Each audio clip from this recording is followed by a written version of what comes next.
Bonsoir tout le monde, bienvenue à cette édition de Paroles populaires. Et cette semaine, on vous parle du Festival des cantons, plus précisément des 5 ans du Festival des cantons. C'était un petit peu difficile dans les circonstances de vous parler de quelque chose d'autre, puisqu'on est dedans vraiment depuis quelques jours. Et ici, par exemple, vous pouvez le voir, vous pouvez entendre l'activité, c'est la place des enfants, mais c'est seulement une partie du festival. Moi, c'est le premier festival des cantons que je vais vivre et je me suis toujours demandé comment ça se passe, quelle sorte d'activité il y a et d'où vient cette idée, en fait, de faire un festival des cantons dans Sherbrooke. Ah, excellente question, cher ami. Justement, je vais parler au directeur général du Festival des cantons qui va nous expliquer tout ça. Alors, M. Gaston Thériault, qui est président cette année du 5e Festival des cantons, et Jean Collard, oui. on se mêle souvent, hein, qui est directeur général depuis le début, je crois. Depuis la fondation du festival, oui, en 1974. Combien de temps ça a pris pour mûrir le festival jusqu'à son début, il y a 5 ans? Ça a pris combien de temps avant? Ça a été dans vos têtes pendant combien d'années? Bien, en fait, c'est une idée qui était là probablement depuis toujours, mais c'est, comme on connaît au niveau de l'historique du festival, c'est découlant de l'émission Soirée canadienne qui, en 1973, il y a eu le premier concours provincial, en fait, par la fête populaire au niveau des disciplines folkloriques, chansons-réponses, jig, etc., tout ça. Et ce succès de cette soirée a tellement été éblouissant, en fait, ou éclatant, qu'à ce moment-là, j'étais réalisateur de cette émission et Louis Bilodeau comme animateur. On s'est dit, bien, pourquoi faire qu'on ne fera pas la même chose dans toutes les autres formes d'expression québécoise? Et ce chemin faisant, par des circonstances que je pense bien que c'était dû par la Providence, ou, je crois bien, ou la destinée, qu'on en avait parlé au maire de l'époque, Mac Bureau, et le projet s'est réalisé très, très rapidement. Fait que l'esprit de l'idée du festival était là depuis longtemps, faut croire, mais ça s'est fait très rapidement entre le temps que l'idée a été projetée. Et depuis ce début-là, en 1973, quelle évolution y a-t-il eu au niveau du festival par sa forme?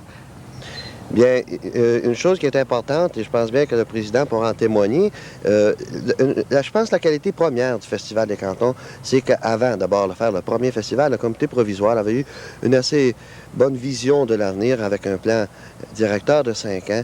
Et d'abord, avant de faire le premier festival, il y a eu une définition de cette fête-là. C'est un festival de l'expression de l'authenticité québécoise, traditionnelle, contemporaine, sous toutes ses formes. C'est ça, un festival. C'est pas un festival de n'importe quoi. Le Festival des cantons, c'est un festival de tout ça. Et également, il s'était fixé un but qui est, dans un temps donné, dans un lieu donné, permettre aux Québécois de retrouver ce qui leur est propre comme forme d'expression et ainsi permettre à tout le Québec de s'identifier, aux Québécois de s'identifier positivement.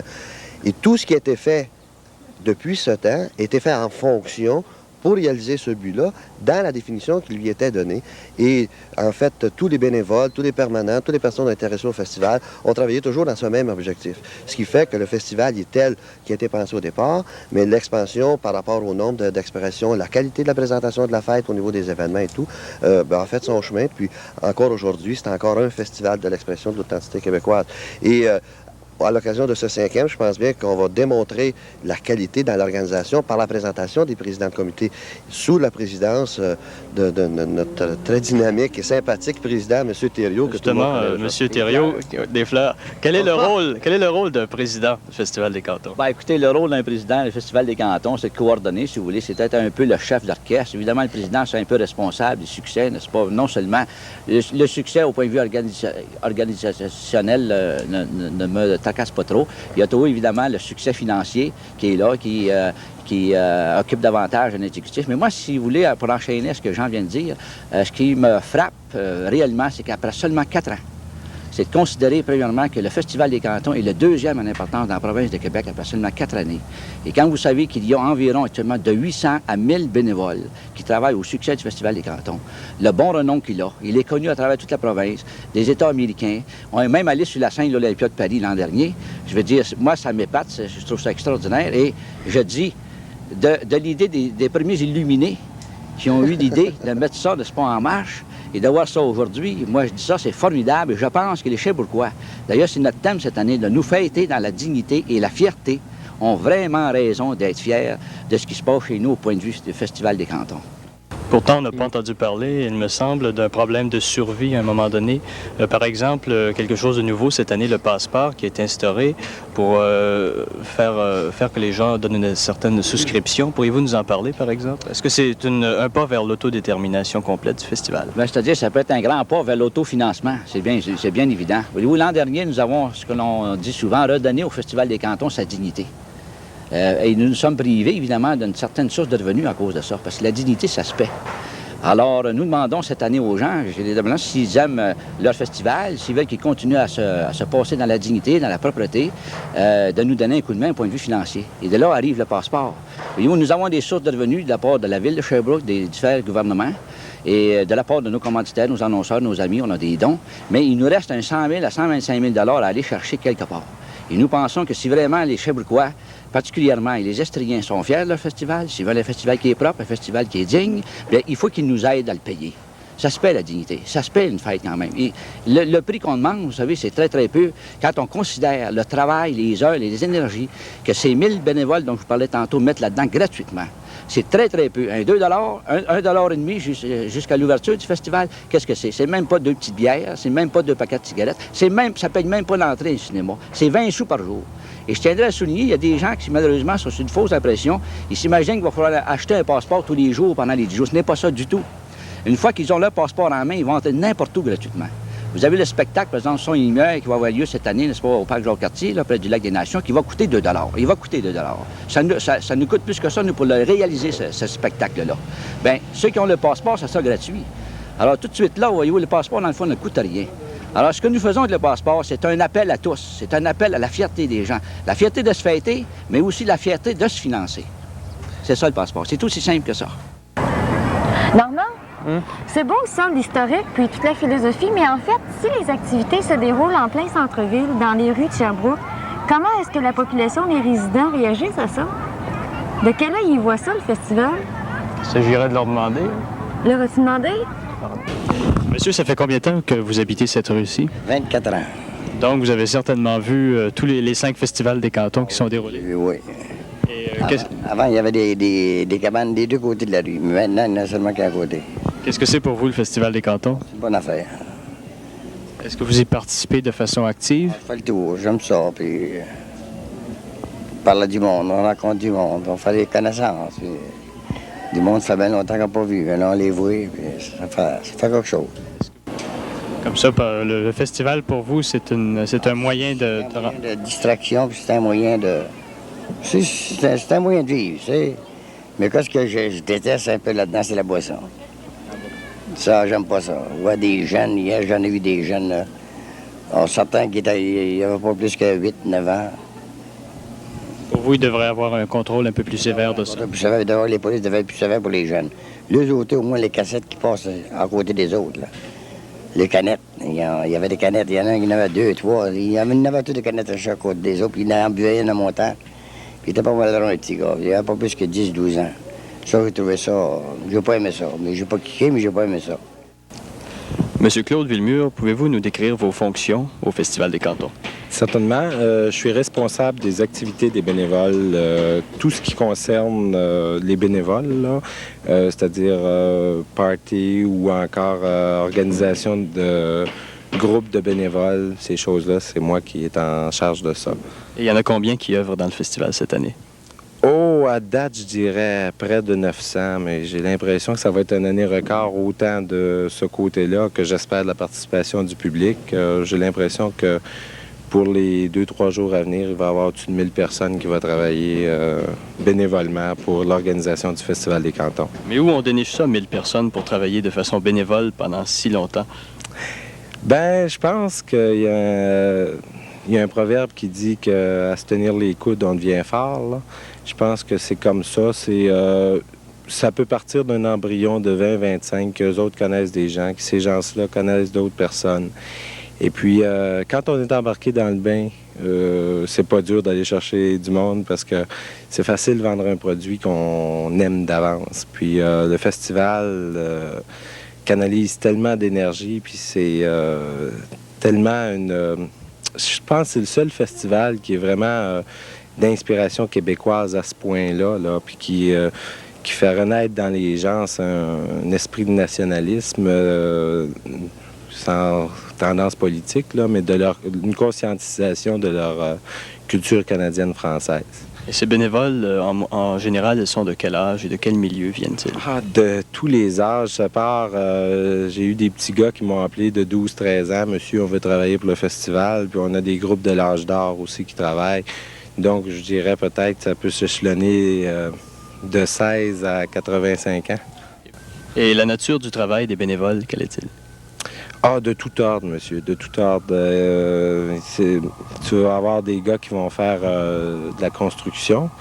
Tu vas en avoir d'autres qui vont s'occuper des communications, d'autres qui vont s'occuper des premiers soins, d'autres qui vont s'occuper de la sécurité, d'autres qui vont faire de la popote. Il y en a d'autres qui s'occupent de fleurs sur la rue Wellington. C'est presque du travail à plein temps pour certains d'entre eux.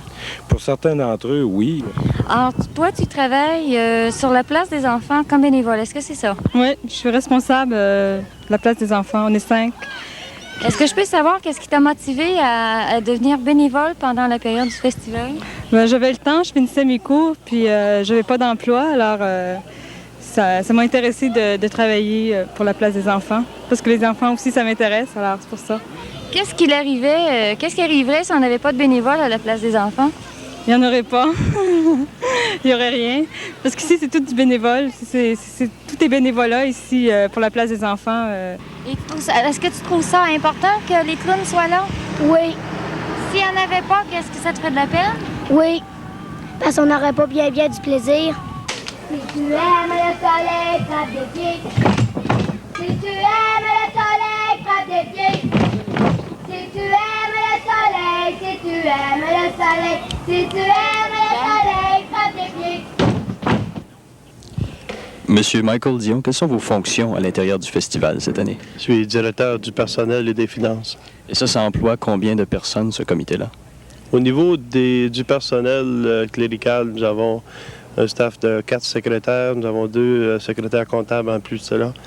Puis au niveau de l'atelier, on a 13 hommes qui travaillent jour et nuit dans ce temps-ci. Alors, tout le côté pécunier, c'est vous qui voyez à cela? J'essaie d'y voir du mieux du possible, oui. Qu'arrive-t-il lorsqu'il y a un déficit comme le festival en a connu dans les autres années? Le déficit que le festival a eu l'an dernier se rajoute sur l'opération de cette année. Cette année, il ne faut absolument pas qu'il y en ait de déficit. Il faut que le festival s'autofinance, prouve un peu à tout le monde, aux instances gouvernementales, locales, que le festival, l'activité elle-même peut s'autofinancer. Pour s'autofinancer, ça dépend de la population.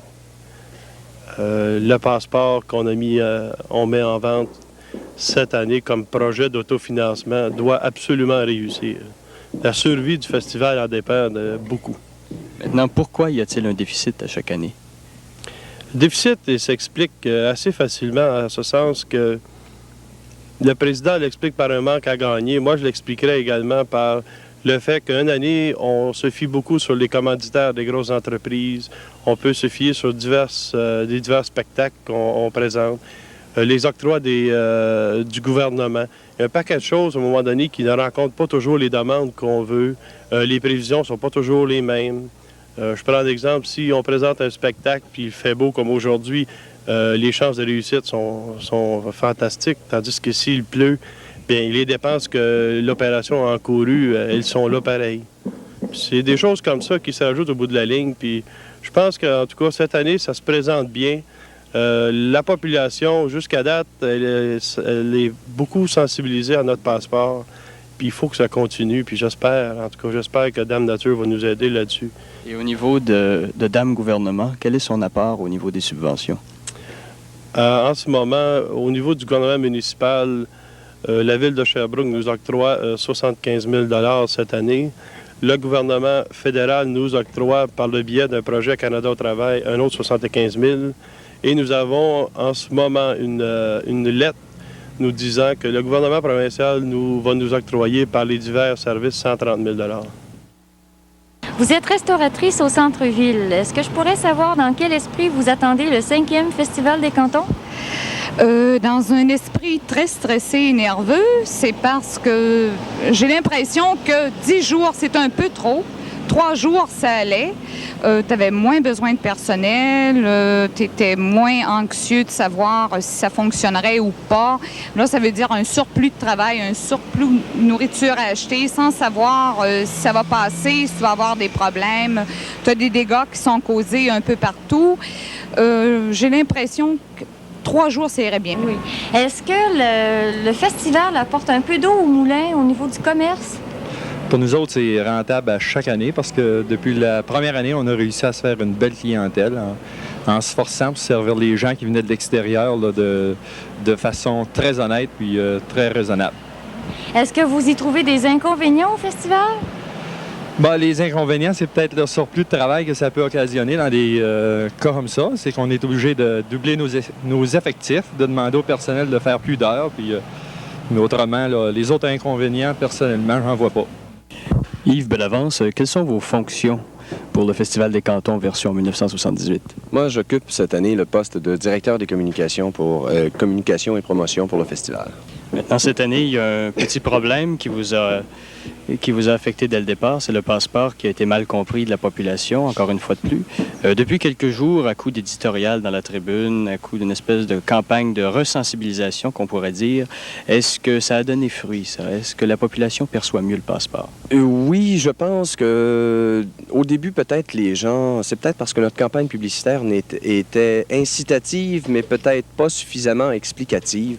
Et on a apporté les correctifs qui s'imposaient à ce niveau-là et on a fait les mises au point aussi relativement au niveau du contrôle du passeport et ces choses-là. Et je pense que maintenant que la population commence à bien saisir et surtout bien interpréter le pourquoi du passeport, c'est-à-dire qu'il faut, pour eux, c'est une coque, ce qu'on appelle une coque-part pour aider à l'autofinancement de cette fête. Avec un budget de 600 000 $, on a un manque à gagner de 100 000 $ pour autofinancer l'ensemble des 10 jours de fête du Festival des Cantons.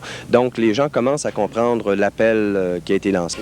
De quelle façon est-ce qu'on vous l'a offert ou présenté, le passeport? On nous l'a offert en nous disant que c'était pour aider à encourager à monter, si vous voulez, le festival. Puis, j'ai trouvé que ça avait de l'allure, remarquez bien. Tout de même, on s'est, après être rentré, là, on a trouvé que c'était peut-être un petit peu vite le vendre aujourd'hui parce que vous avez plusieurs endroits où il n'y a rien d'installé encore.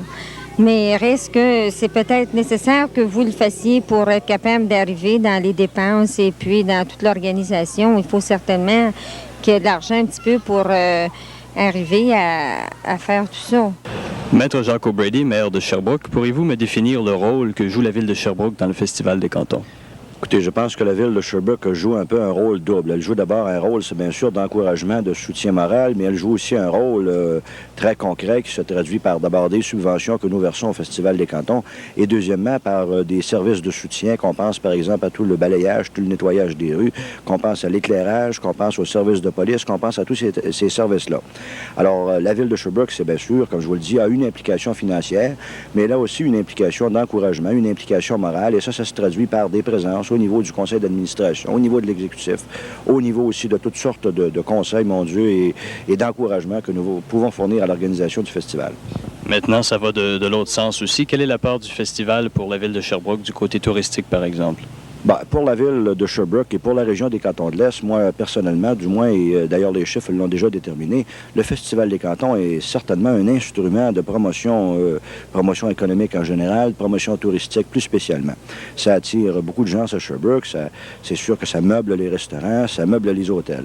J'ai, moi, personnellement, l'occasion de me déplacer beaucoup dans la région, à Montréal, à Québec, un peu partout, et vous seriez peut-être surpris le nombre de personnes qui me disent, ben mon Dieu, ah oui, Sherbrooke, ah bon, c'est là que vous avez le Festival des Cantons. Nous y sommes allés ou nous voulons y aller. Alors, pour moi, le Festival des Cantons, c'est vraiment un apport, c'est vraiment un actif dans la promotion économique, dans la promotion touristique et dans le caractère qui caractérise bien Sherbrooke, je pense, son hospitalité, l'accueil que les gens se réservent à nos visiteurs. Maintenant, les organisateurs du festival font planer le danger que ça pourrait être le dernier, celui-ci, le 5e. Est-ce que la ville de Sherbrooke peut se permettre de perdre le Festival des Cantons? Ben, écoutez, moi, c'est peut-être une rumeur. J'en ai pas entendu parler de façon sérieuse. Je ne verrais pas pourquoi ce serait le dernier festival, à moins, c'est bien sûr, que les organisateurs ou que la corporation du festival remettrait elle-même en question toute sa formule. ou que les gouvernements couperaient ou cesseraient toute espèce d'aide ou subvention, parce que c'est entendu que ça prend de l'aide des paliers de gouvernement, que ce soit fédéral, provincial ou municipal. Pour le moment, moi, je ne vois pas pour quelle raison le festival arrêterait, et je pense que si ça en venait à là, bien, il faudrait certainement s'asseoir et discuter sérieusement avec une décision qui aurait autant de conséquences puisse être prise de façon définitive. Maintenant, est-ce que la Ville de Sherbrooke a un pouvoir décisionnel au sein de la direction du Festival des cantons ou est-ce que c'est un organisme autonome? Non, le festival est un organisme autonome. C'est une corporation sur laquelle la Ville de Sherbrooke a des représentants, soit 2 représentants au conseil d'administration, 1 représentant au niveau du comité exécutif, mais comme tel, nous n'avons aucun droit de veto, aucun droit de contrôler les décisions du festival. Nous jouons notre rôle comme toutes les autres personnes qui siègent sur soit le conseil d'administration ou le comité exécutif. Croyez-vous que tous les secteurs, comme culturels, par exemple, sont bien représentés au sein du festival? Bien, écoutez, j'ai l'impression, évidemment, le festival, c'est un festival qui se veut authentiquement québécois, qui se veut surtout dans ce qui regarde mon Dieu, je dirais peut-être les arts folkloriques ou un peu ce genre d'artisanat-là.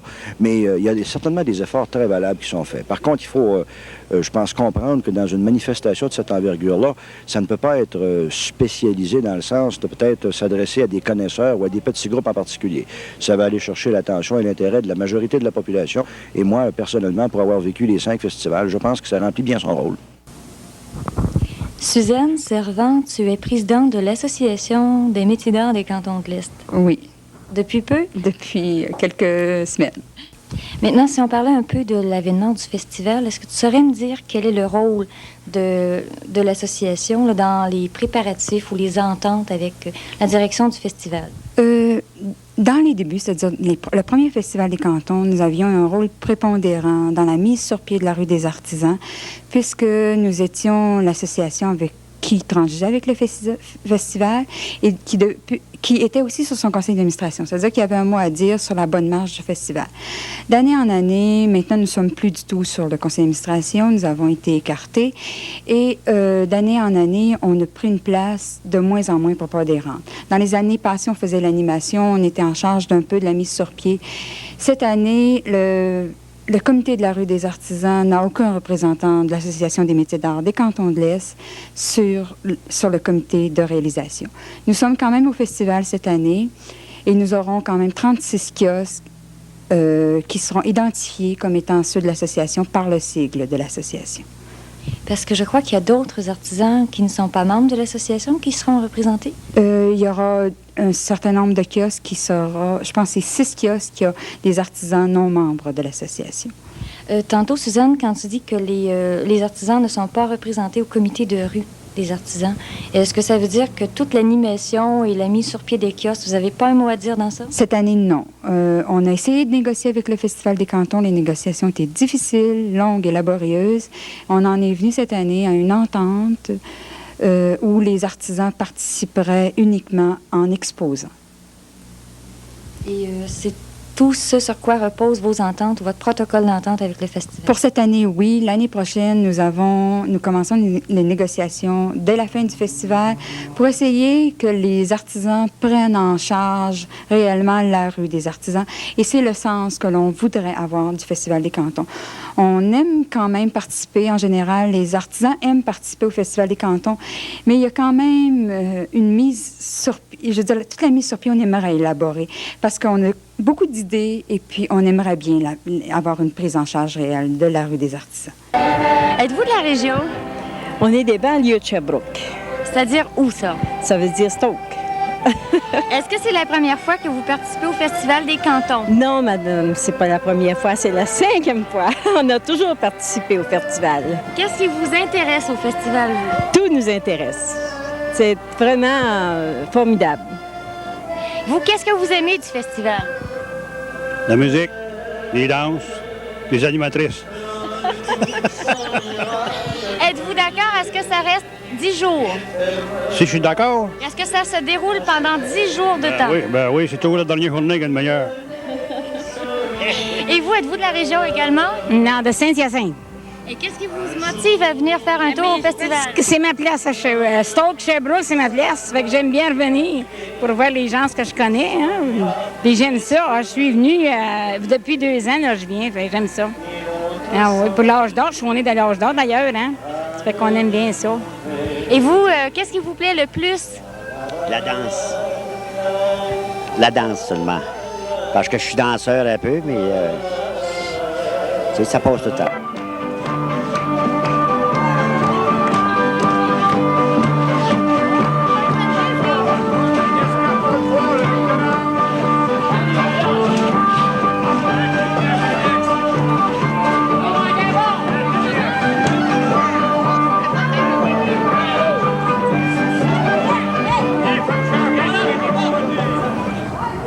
À la suite de toutes ces entrevues, Normand, qu'est-ce qu'on peut tirer comme conclusion du Festival des Cantons cette année?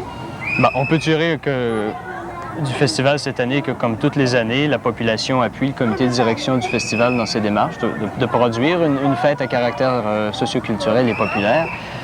Maintenant, suite aux entrevues et puis à l'opinion de certaines personnes, on peut peut-être se poser quelques questions qui, si des réponses étaient apportées l'an prochain, peut-être serviraient à produire un meilleur festival, un festival de plus grande qualité. Parce que malgré tout le travail immense qui a été fait cette année par ces gens-là, puis on peut seulement les féliciter, il reste qu'il y a lieu d'amélioration comme dans n'importe quelle bonne chose.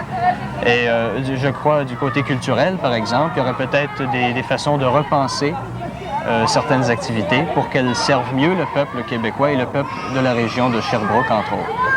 Toi, je ne sais pas si tu aurais des questions à poser également. De mon côté, il a été très difficile à la suite des informations qu'on a essayé d'avoir sur les marchands et les commerçants de la région. Il y a comme un certain mutisme.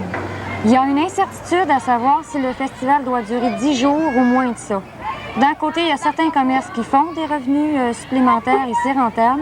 D'autre côté, il y a des commerces qui trouvent ça un peu dommage, c'est trop long, il y a trop de risques de vol, de perte, de toutes choses comme ça.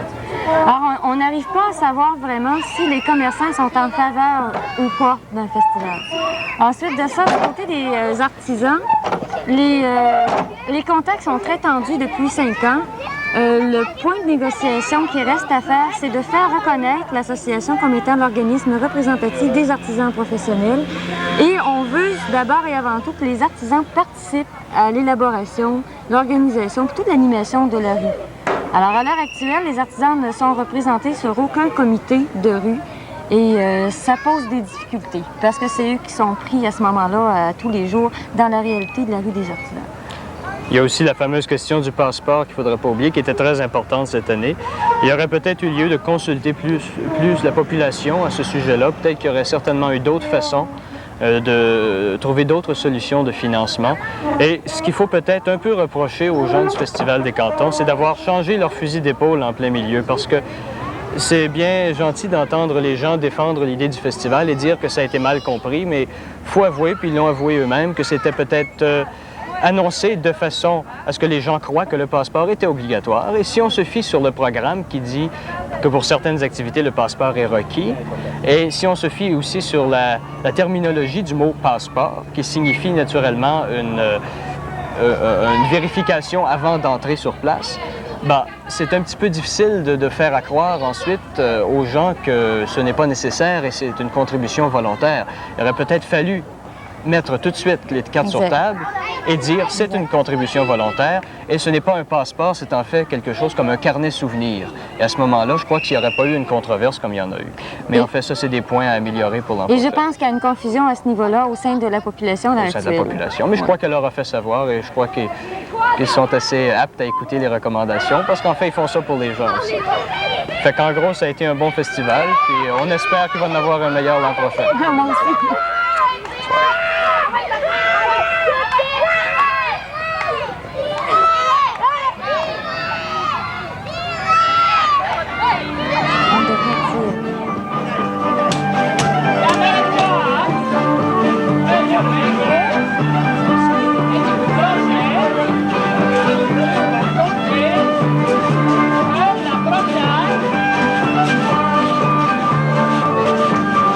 Bravo!